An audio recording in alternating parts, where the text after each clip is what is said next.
السلام عليكم، أسعد مساء الجميع بكل خير. هذا بسم الله ما شاء الله، هذا طائر الشنير أو يسمونه الحجل البري، أو اسم العامي يسمونه القهابة.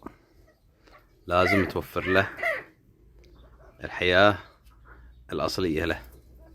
لازم تجيب لك حجارة من جبل أو حاجة زي كذا عشان يكون يبيض وسطها ويتعايش وسطها. من أجمل الطيور للتربية، ما شاء الله تبارك الله. تبيض، طائر شكله جميل.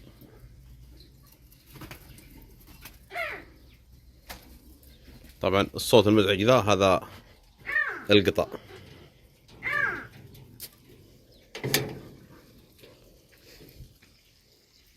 هذا كذلك القطع البري أو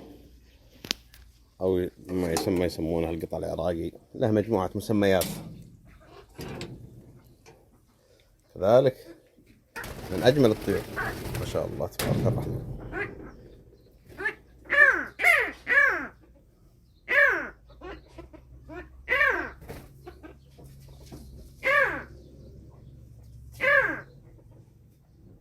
سبحان الله، سبحان الله الخالق، ما شاء الله تبارك الرحمن.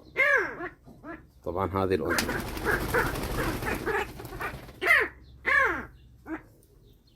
الذكر دائما يكون عليه مجموعة ألوان باللون الأصفر، الأنثى واضحة.